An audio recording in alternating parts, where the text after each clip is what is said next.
Welcome friends once again to our NPTEL MOOC module on health economics.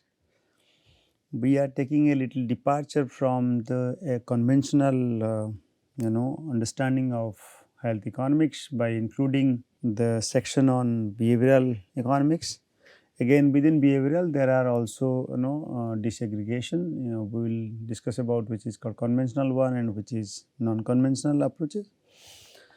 So, the target here as a base to the previous unit, we covered financing, especially in the previous unit we covered financing and insurance in healthcare.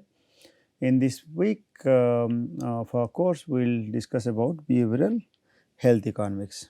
This lecture covers the introduction part and especially identifies the relevance of behavioral economics in comparison with the traditional economic theory.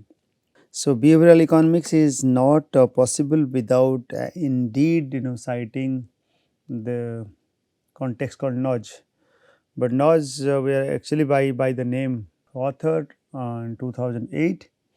So, mentioned that Homo economicus can think like Albert Einstein, store as such memory as IBM's Big Blue, and exercise the willpower of Mahatma Gandhi. Hence, this has given a very different perspective. So, we thought to cite this, and we are going to use this nudge theory in our discussion. Hence, behavioral economics tries to improve economic theory and policy by drawing mainly on psychological or behavioral insights on how real people as opposed to the idealistically rational agent think and behave. So, now one context is very important.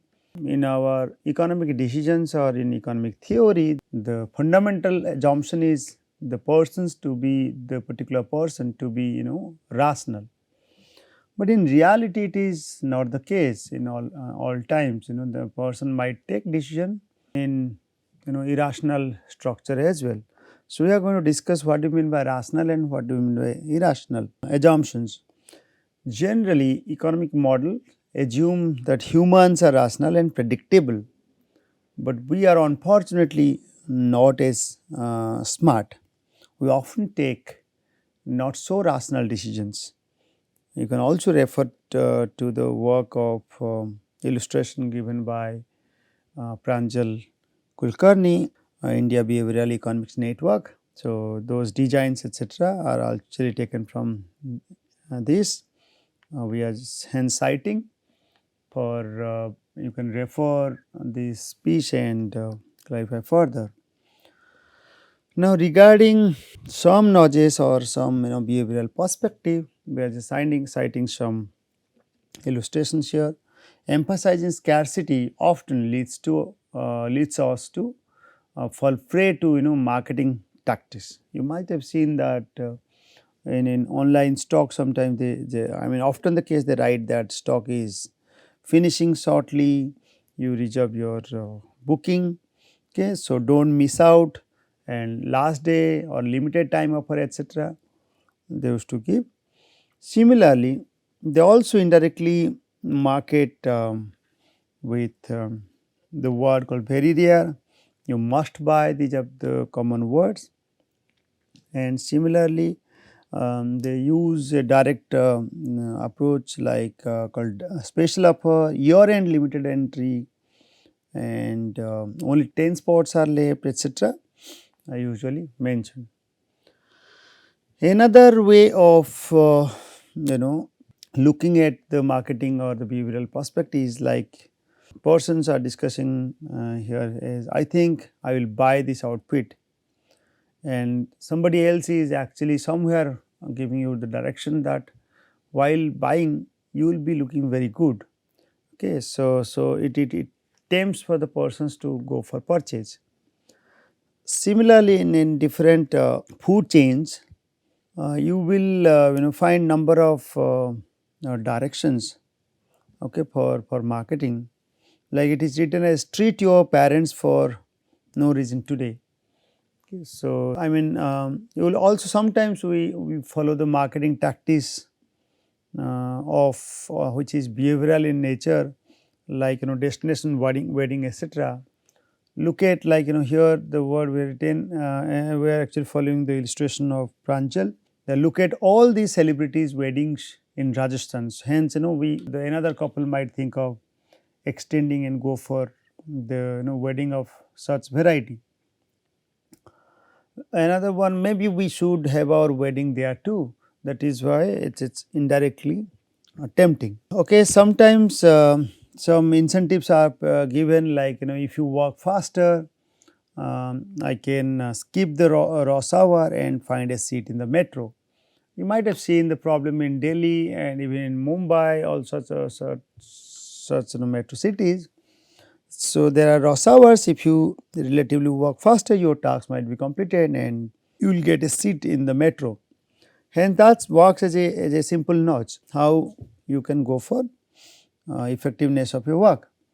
Given all such background understanding of some behavioral incentives or nudges, we are happy to introduce you the chapter or the unit called Introduction to Behavioral Economics.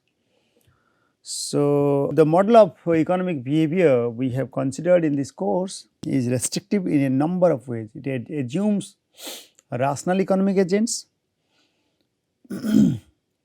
Agents can comprehend risk and uncertainty perfectly. When agents are assumed to self interested. However, in real life situation, an agent may deviate from this rationality and may take irrational decisions. Hence, the branch of behavioral economics is important, where decisions are still taken out of the irrational behavior. Branch of economics that incorporates insights from human psychology into models of economic behavior is called behavioral economics. And this is used to help us understand why our models may not make predictions we think they should in some cases. Let us compare these two, the traditional economics and the behavioral economics, by concept, by who are the people, and by market, by world, by policy tools. Starting with the concept, it's a traditional one is based on classical and neoclassical thoughts, whereas the behavioral one is based on psychology or interdisciplinary concepts. Coming to the people and their choice, in the traditional one it is rational, I think we have emphasized already, whereas in another case not always rational. There are systematic deviation from the rationality. So, we will be discussing this bounded rationality, heuristic, biases and prospect theory in our lectures. Hence, when in the traditional case, when we say they are rational, so rational agent theory etc., rational agent theory, Homo economicus, expected utility theory are part of the discussion. So, we will start with the expected utility theory and then we will extend it till the not rational context like bounded rationality or heuristic or biases etc., even including prospect theory. Market so far is concerned in both the case. In the traditional economics context, market is considered to be efficient. Hence, efficient market hypothesis is studied. And another feature is that there is no free lunch. Okay. Whereas, in the case of behavioral economics, empirical evidence on overreaction, underreaction, market bubbles etc. are part of it.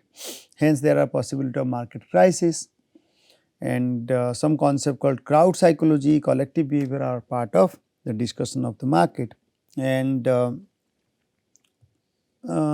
in traditional one, it is possible to calculate, or it is called calculable, whereas in behavioral economics it is fairly complex. So, in terms of policy tools, this is the traditional one is typically legislative enforcement, whereas in case of behavioral one, it is based on the nudge or the intervention or the libertarian paternalism or choice architecture etc. Okay, so you can understand through an example. Like suppose you work for the National Center for Disease Control, NCDC, and its job to keep people in India safe from diseases. There is a sudden flu-like disease that breaks out in Delhi. Your best estimate is that 600 elites will die from the disease if no government action is taken. Your research team gave you two program choices to counter this outbreak. You must choose among the two choices in each program. There are two possible responses to the crisis of each program, and each cost the same amount, but can only choose one due to resource constraints. So, hence we are just mentioning the two programs for your understanding. For the first program, response A will save 200 people, and response B is actually risky. It has a one-third chance to save all 600 people, but a two-third chance to save no one. Okay, so one-third where you can save 600 people. So, as per the program 1, if that is the composition, which do you choose out of A and B? Then we will check for the program 2. So, starting with program A, it is for sure that the program will save 200 people. But another approach is that another response we just taken it, which it is containing some risk. So, we will be including this risk aspect in our calculation. Similarly, in another program, response C mentions that 400 people will die for certain, and in response D there is one-third chance that no one will die and two-third chance that everyone will die. So, then obviously from these two programs we will try to find out which one is indeed chosen. Okay. So, the framing was different in two programs, but the content for each choice in a program is the same. We will just clarify. Most people in the program 1 and in program 1 particularly choose A because hardly there is any risk. Okay. And whereas in the other case, C case, 400 people will die for sure. It is just against the approach we have said. It is related to saving, it is related to dying. Hence, the choice actually, the person's choice will be just reverse when we are taking the another side of the case. So, in the response D, that at least one-third chance that no one will die, and a two-third chance that everyone will die. So, at least there is a probability context to save some life. Hence, response D is most chosen. By manipulating how alternatives were framed, researchers could alter choices dramatically. Okay, so, the framing was different in two programs, but the content for each choice in a program is the same. Now, we are exploring the development of behavioral economics over time and in different contexts. So, as I already mentioned, it is interdisciplinary one. It has an intersection of economics, psychology, sociology, and neurobiology. So, the internal intersections we have just highlighted here: economics with psychology, and psychology with sociology, and sociology neurobiology. And so, starting from its scientific basis, counting by their year, the first stage is referred to the period 1960 to 1970. Different Carney schools, the concept of limited rationality or the behavioral theory of form was noted. So, Carney schools are actually referred to this context initially, then later on it for the period 70 till 90, which is related to Kamen, Tversky and Thaler, and it is largely interdisciplinary research. The emergence already received the Nobel Prize. The emergence of economic experiment, behavioral finance, the flowering of cognitive psychology, etc. In the later part, in the stage third, the work mostly referred to Lipson and Jack, the emergence of neuroeconomics, popularization of a new way of cognition. It is again a very deeper conception of behavioral science.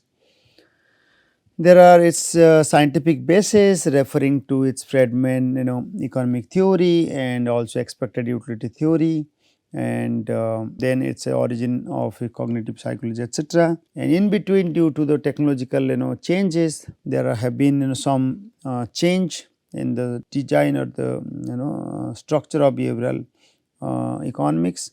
So accordingly, there are different papers and when findings. However, the work is still very limited. Now, the socio-economic foundations are very relevant.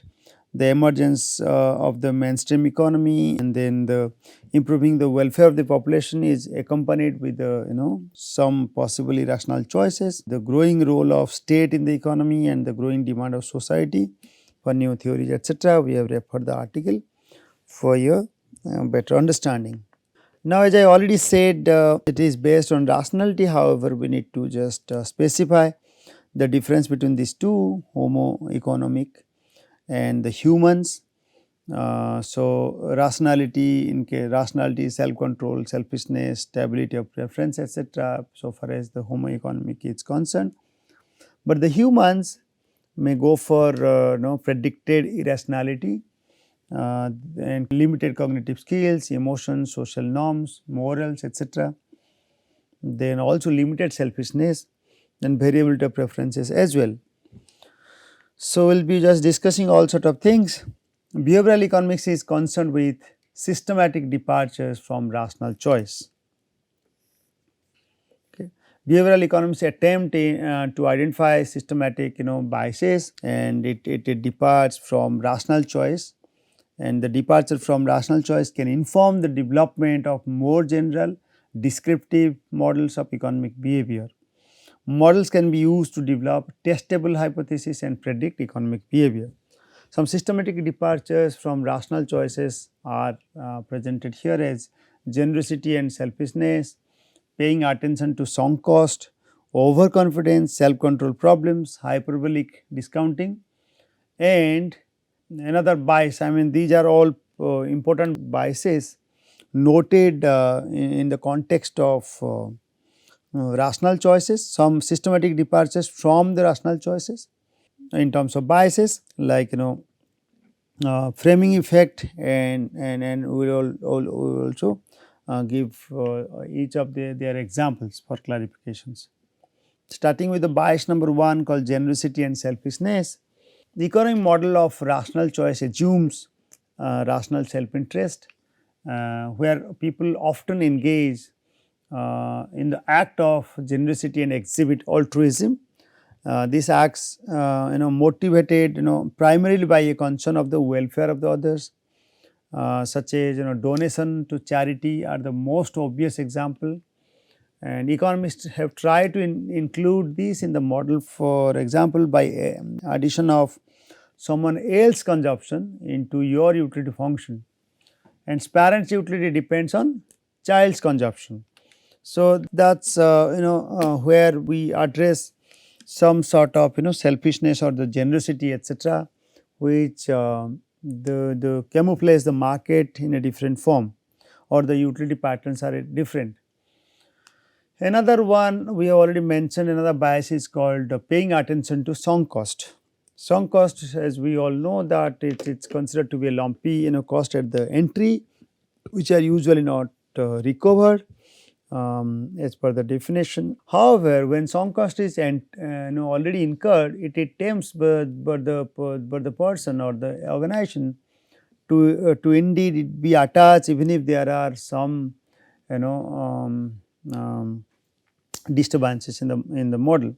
Like the sunk cost fallacy describes our tendency to follow through on an endeavor if we have already invested time, effort, or money into it, whether or not the current cost outweigh the benefits. Even if the current cost outweigh the benefit, because the sunk cost has already been incurred, still we have the bias of the sunk cost to continue and go for the production or consumption. The sunk cost fallacy is associated with no, sorry, is this cost the sunk cost fallacy is associated with commitment bias. Commitment bias means once you are committed to any step or any promise or any work, even if there are some non-paying events or the events are costlier, but still since because of the commitment we are supposed to go for it. The sunk cost fallacy is associated with commitment bias, where we continue to support our past decisions despite new evidence suggesting that it isn't the best course of action.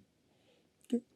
So, for an example, imagine that you bought a concert ticket a few weeks ago for $50.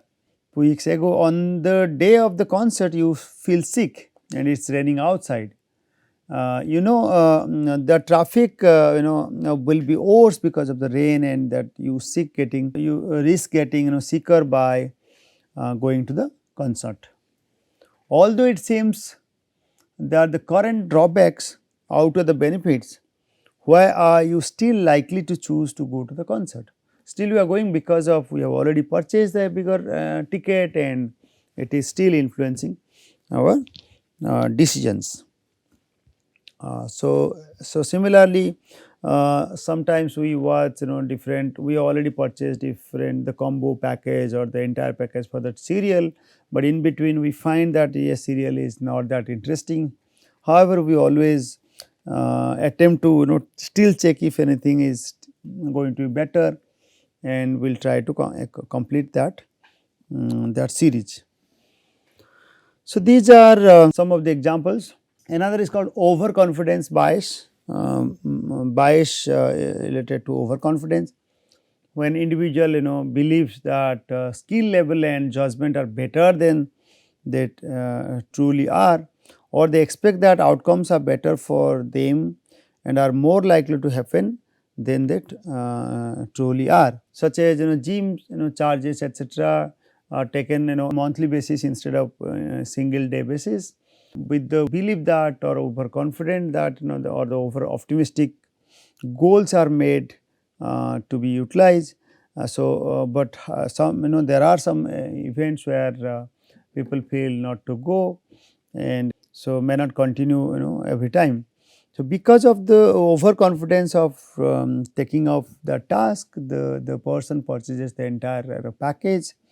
Hence the gym takes the advantage of this optimism by offering monthly membership, allowing them to make more money from clients who may not visit as often they initially plan.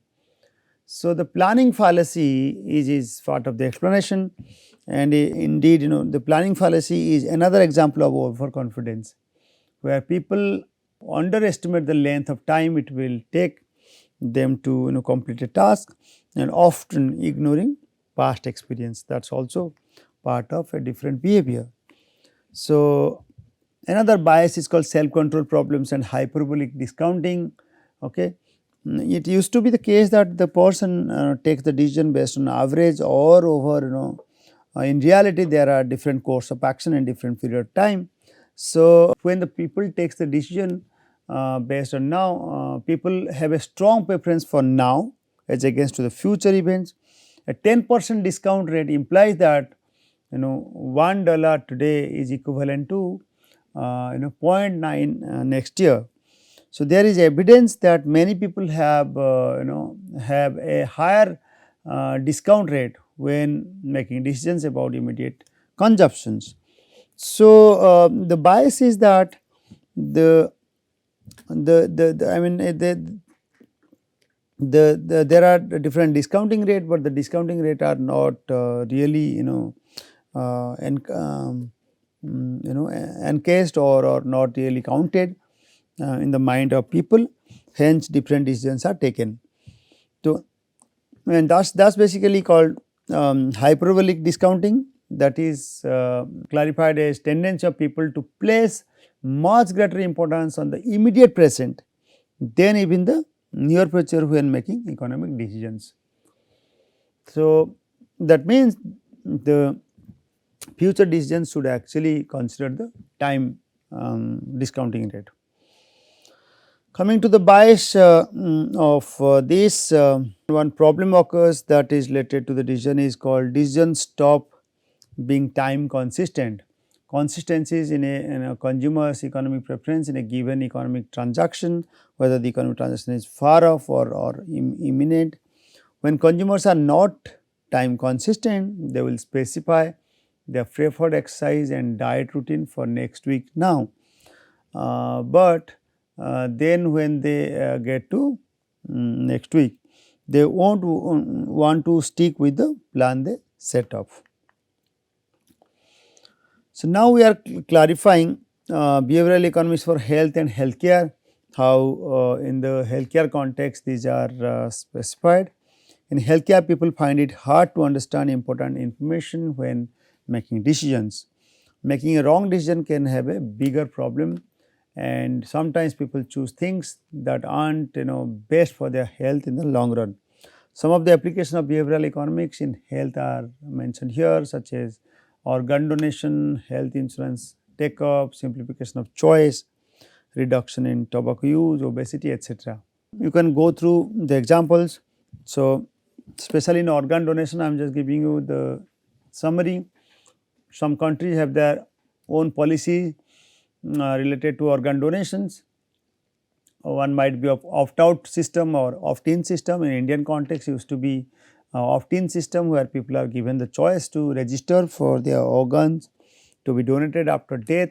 Even other countries like Denmark, Germany and US also followed the opt-in system.